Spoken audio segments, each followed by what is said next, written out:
Continuing on with Unit 15, this is Part 2. Personnel qualifications. Good employees are essential to the success of any organization.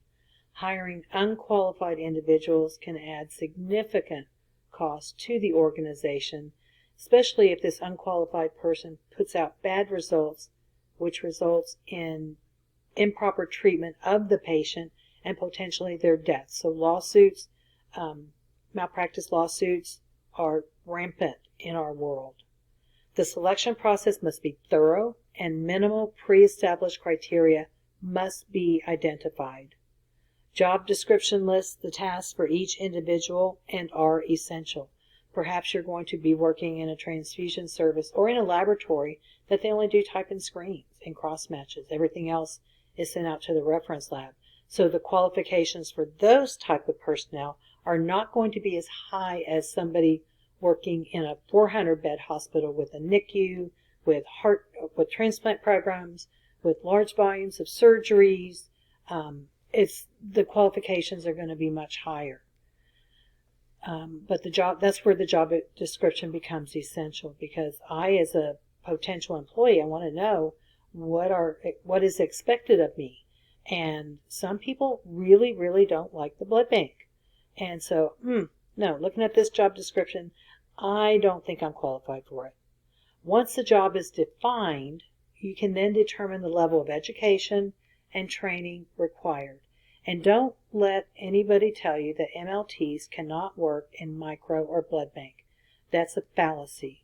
In fact, one of my students became a lead in her department in the transfusion service, because it's not about the degree so much, because you're all trained the same when it comes to the bench. It's, do you have the level of competence and expertise in doing that particular job? Yes, there are some hospitals that will not hire you in micro or blood bank, but again, many others will, so don't let that dissuade you. Personnel training is a critical aspect of compliance with good manufacturing processes. You must define tasks performed and the levels of competence needed. So you must have a written training program and assessment to document and determine competency of the employees. Again, your first day or two is going to be spent sitting in a corner reviewing the standard operating procedures. Then trainers will demonstrate the tasks or the procedure, and then the employee will perform the task or procedure with the trainer's assistance. The trainer will be right by your side, and then once you have been documented as competent, the employee will perform without assistance. So this has to be documented every step of the way. Competency assessment. When documented evidence exists that the employee is able to demonstrate knowledge and application of a new skill.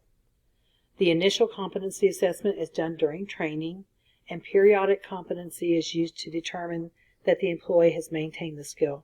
And this primarily is done through the quality improvement program, where samples from a company are sent and treated as unknowns. The supervisors will move those around to different people, as well as annual competencies. My supervisor would pick one task that everybody working the transfusion service would be evaluated each time. Sometimes it was signing out blood. Sometimes it was performing a type and screen. So again, this is why we competency you to death, because in the real world, we are also competencied to death. Proof of competency requirements. The following agencies have established requirements for proof of competency for personnel testing, twice the first year of employment and annual thereafter.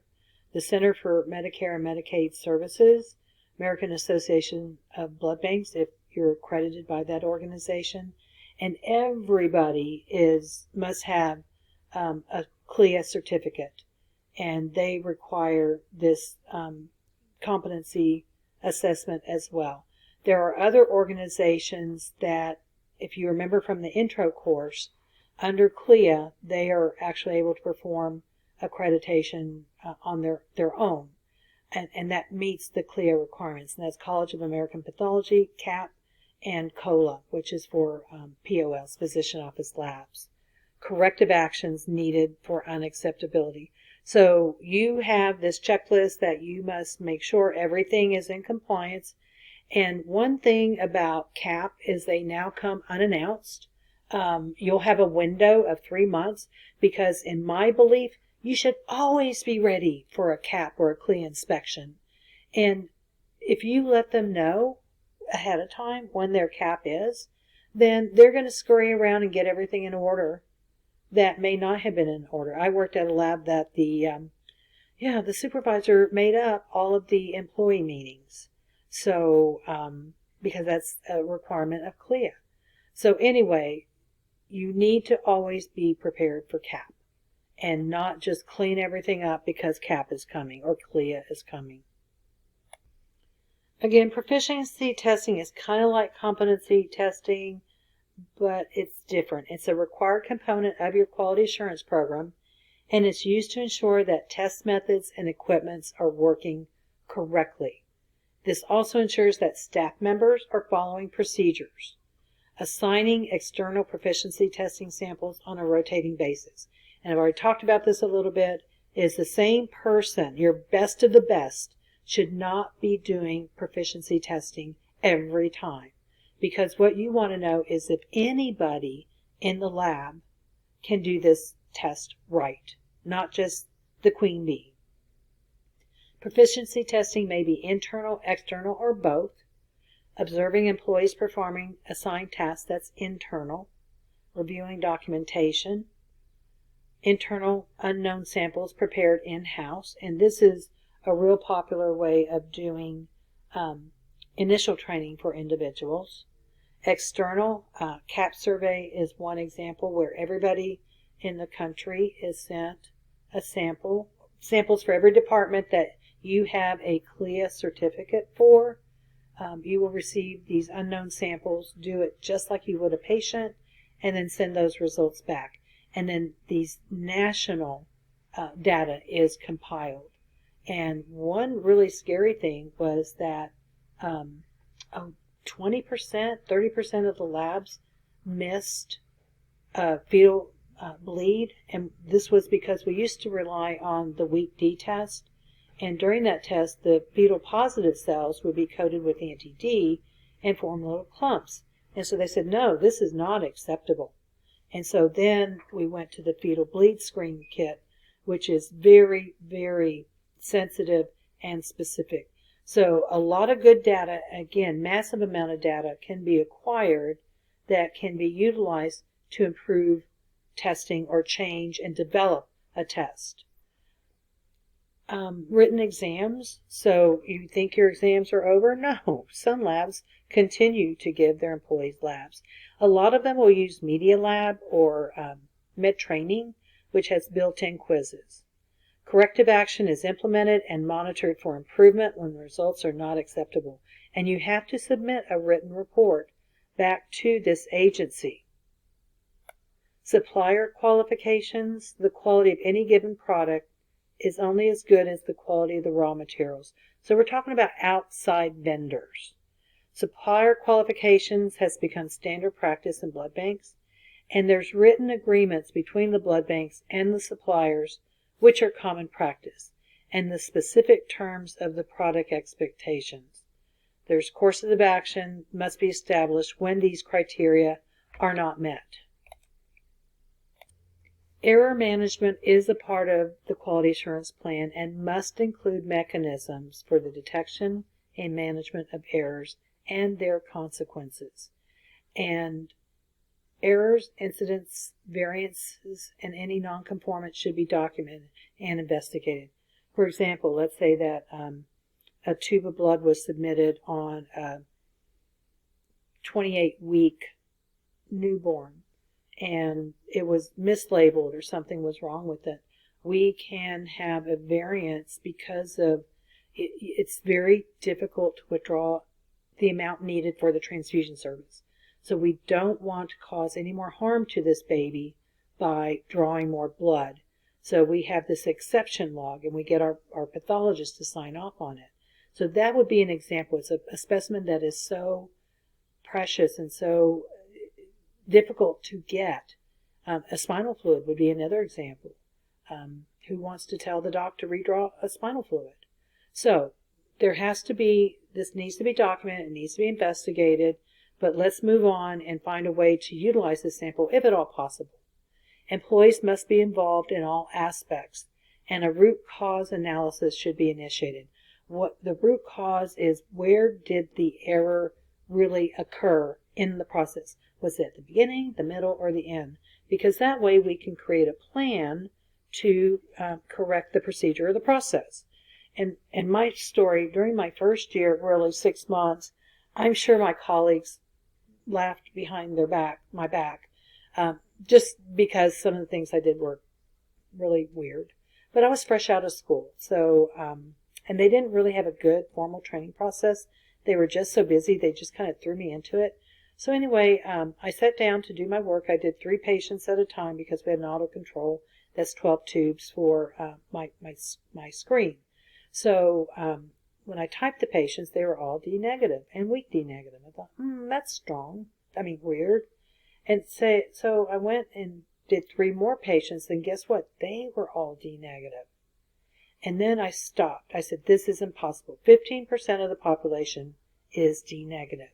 And I have exceeded that by leaps and bounds. So what I did, I had run out of anti-D earlier, so I picked up my anti-D, and guess what? Instead of picking up anti-D, I picked up D control. And what are the results of a D control? Negative. And this is before computers where we could look up patient histories or whatever. So I immediately stopped what I was doing, and fortunately we had paper copies, so I had to trace those paper copies and make the correction. Single line through it, the correct D type, and my initials and the date. So again, everybody makes errors. Admit to them and determine how this can be fixed. And number 2, how you can prevent that error from happening again. Ever since then, every bottle, every time I pick up, I look at the name. I don't care that anti-A is blue or anti-B is yellow. I look at the label every time I pick up that reagent. And I never made that mistake again. Just like the automotive industry, we have recalls occasionally on blood or blood products. And the FDA requires that licensed and registered facilities report any incidences of an error or accident. If the investigation reveals that the root cause was due to an error in manufacturing, a recall may take place. There was a time, I think our IV bags that we used to pool components, something was wrong with them and they recalled them. Recalls are usually issued by the manufacturers in an attempt to remove the products from the markets. So it's really on them, but you have to be on board on how, number 1, you're going to be informed, and then have that process in place on how you're going to deal with that recall. Validation is a process that establishes documented evidence, providing a high degree of assurance that a specific product meets its pre-established quality and performance specifications. Validation necessitates the commitment of time, resources, and manpower, and it must be planned and thoroughly documented. So validation of instruments, very time-consuming. One of the most time-consuming projects I was involved in, we got a new computer system. We changed from one vendor to another, and validation of a blood bank computer system and microsystems are the most complicated programs to validate, just because we have really intricate different steps involved in every step of the process. Facilities and equipment should be designed in compliance and support of current good manufacturing processes. Documentation must be made of routine maintenance, repairs, and testing performed on instruments from date of receipt to date instrument is permanently removed from service. There's so much paperwork involved in the lab, and this is on you. What did I say? Not recorded is not done. So every instrument has a form, and they're usually done annually. Maybe they have 3 PMs preventive maintenance done or 2 PMs per year. All of this has to be documented on their form. It's one thing that I guarantee you the inspectors will look for when they arrive and inspect your lab. Temperature monitoring is critical for refrigerators, freezers, incubators, and water baths. This must be manually recorded daily. I don't know of any system electronic that has been approved to date. Refrigerators and freezers must have a device to record the temperatures 24 hours a day, 7 days a week. And they have these little charts with an ink pen that records a line, and it has the temperatures. It records a line where the temperature is. And again, these are recorded daily. And they record the temperatures for a week. So usually it's on Monday, the designated temperature taker.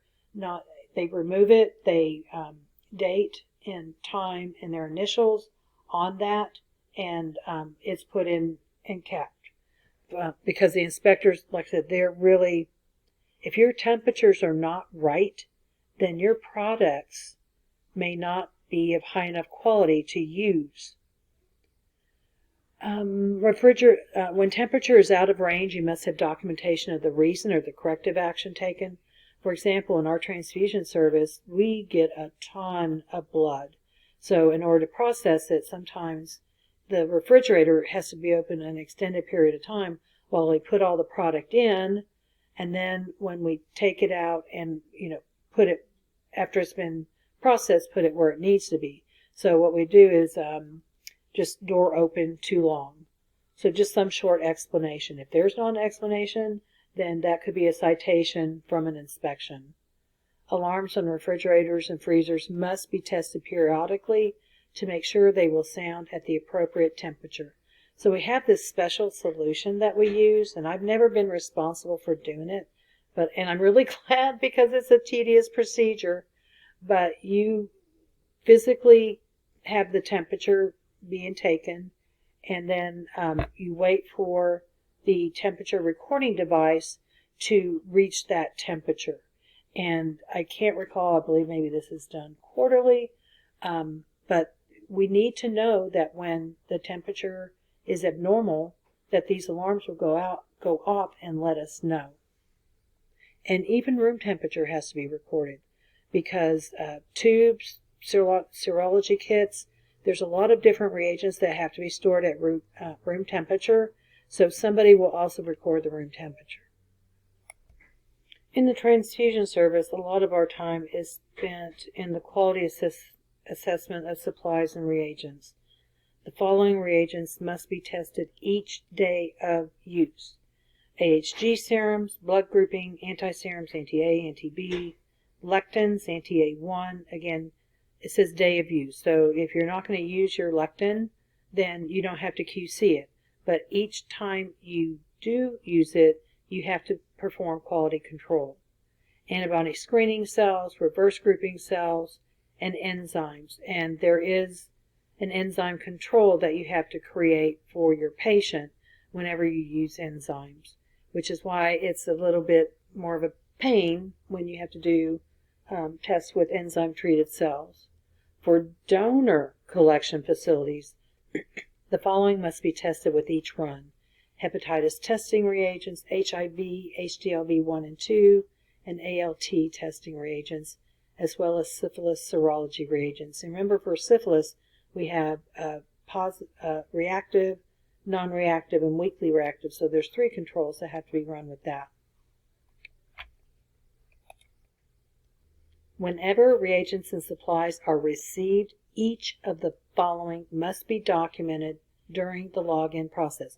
So we will have a form with columns that has all this information: the date of receipt, the manufacturer, the lot number, the expiration date, review of manufacturer's circular for changes. So you have to look at that date, the revision date on the circular, and if it has changed, somebody needs to review step by step or line by line what has changed. Sometimes I will hold it up to the light to see if I can kind of figure out what the change is by looking for length of lines changes or decrease. But again, and what you do is you make a copy of the procedure, you highlight the change, and every person in the department must review and sign off that they've reviewed the change. Leaking or damaged containers. So you want to make sure, and again, this is done with every reagent upon receipt. What if one of the bottles of Coombs serum broke? Well, these reagents are expensive. I'm going to call the manufacturer and say, hey, this broke. And what they'll do is, a lot of them, they'll say, you know what, it's so much easier for us just to send you another 5 or 6 or whatever the packaging is. So sometimes you can get some reagents for free. And you know what that does? It increases your confidence in that company for making things right when things go wrong. Before being placed in use, reagents are tested for sensitivity and specificity. Daily testing is required to ensure the reagent has not lost potency or reactivity. This can use a form and procedure created in-house or utilize a QC kit provided by the manufacturer. I prefer the QC kit by the manufacturer because they have the written instructions, they have the form, and it's just very easy to follow. Lot numbers and expiration dates of all reagent tested must be on the form. And so you have to be very careful when you're doing your daily QC. When you change lot numbers, you need to document that on the form. They will have extra rows for you to use. So you always compare the lot number being used with the lot number recorded on that form, and be sure and document a new lot number as required. Special typing sera and reagents, they only need to be QC'd when used. For example, anti-Big E. You don't have to QC that until you actually use it. And then you find a heterozygous cell to be your positive control, because we want to be able to detect a weakened expression of the antigen, and then find an antigen negative cell. Usually your screen cells are fine for your negative control. The final disposition of damaged or unsatisfactory reagents must be documented on that form where you record the intake information. Other issues, the lot release and label control to avoid product recall resulting from mislabeling. The Quality Assurance Department coordinates all activities related to quality assurance. So there should be some centralized area in the lab that their only job is quality assurance. And I have a colleague that's her job, is reviewing all these records. Regulatory agencies, including AABB and FDA, their compliance standards should be known. And it's, again, you cannot say, well, I didn't know any better. Well, then this is not the job for you. This is your job, is to keep up with all the compliance standards. And this is where social media has played a big role, because people from all over the United States can talk to each other about, oh, did you know this changed, or did you know that changed? The International Standards Organization 9000 provides guidance in the development of standards, and it's not specific for any product or industry. So ISO is the abbreviation, and you'll see that a lot.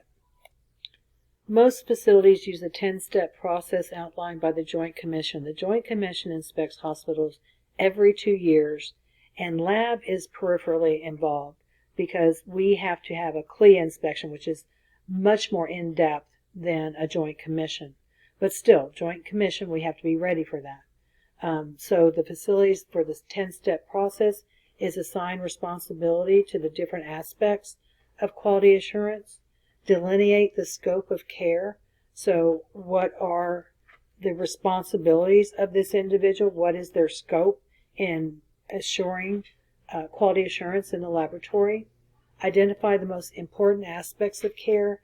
And Joint Commission is really more concerned about patients, but the laboratory, we indirectly deal with patients. Identify indicators of quality, establish thresholds of quality, collect and organize the data, evaluate the data. It's so nice. We have all these quality assurance records. Well, who's looking at them? And who's determining when corrective action is needed? You need to assess actions and document improvement and communicate. when there are errors or problems or issues, communication between everybody involved in the process is crucially important. We've talked a little bit about the Transfusion Committee, and this is the medical staff responsible for assessing adequacy of transfusion services and proper use of blood components. So they'll review the usage of all components for appropriateness. And now with electronics, this is a relatively easy thing to compile the data. They'll review records of all transfusion reactions, which are not unusual and happen quite frequently. And then they'll review order practices. Instead of 2 units of blood, maybe they should have ordered 1. Utilization review is required by Joint Commission, and this is used to assess the blood ordering and transfusion practices of the medical staff. And what we call it is cross-match to transfusion ratio. So the number of units cross-match is divided by the actual number transfused. It's used as an indicator that too much blood is being requested to be on hold, and this could result in a high outdate or waste. And back in the day, we were not charged for blood products, but now, as soon as blood products are delivered, the donor center will charge the transfusion service at that hospital. And you may think it's minor. Well, it's only being held for 3 days. Well, if it's held 3 days for this patient who didn't need it, and 3 days for this patient who didn't need it, and ultimately, again, these donor units could die on the shelf because they're being cross-matched and not used. This is where the type and screen protocol becomes so important. List all the procedures for which a type and screen is the best bet, unless you have a unique situation with your patient. And it will also, the utilization review the number of autologous transfusions. People still do this. It's out of fear that the blood supply is not safe, and as I've said, the blood supply has never been safe. But when autologous units are drawn, then they're sent to the transfusion service. It adds a layer to us because that blood can only be used for that patient. But it makes me angry that most of the time these units are not given. And in my dad's case, when he gave 2 units and then they didn't transfuse them, even though his H&H was low, and it just made me angry. And anyway. So they will monitor the use of auto units as well. The utilization review will also review the number of emergency releases, and this is when the need for uncross-matched blood. Most commonly, these occur either from the OR, the operating room, or the emergency room. And they will calculate all statistics by physician. They'll review records to determine if transfusion was justified. Like I said in a previous one, in fact, sometimes I will call them out that, if a patient has a 20,000 platelet count and they're a chemotherapy patient, this is not an indication for transfusion unless the patient is showing signs or symptoms. Review audit criteria for transfusion must be defined. For example, hematocrit less than 24% with signs and symptoms, hemoglobin of less than 8 grams per deciliter with signs and symptoms, symptoms due to anemia, and recent estimated blood loss of greater than 10% of the total blood volume. And sometimes I'm just curious what an OR or an emergency room looks at like after I've given 8, 10, 12 units of packed cells, because apparently that's not staying in the patient and it's going somewhere. If the audit reveals unjustified transfusion, the physician is notified and asked to respond. Well, this is the end of Unit 15, Part 2. Be sure and bring questions to your instructor. I hope you've enjoyed this course and that some of you have been bitten by the blood bank bug, because I think it is the most fascinating area in the lab, with the exception of maybe micro. I'm torn between micro and blood bank. But again, as a blood bank specialist, I just really, really love this subject. I love sharing my knowledge with you. And anytime you have a question, you may please feel free to contact me. Here are some of the references that were used to in the beginning to create this course or lecture series.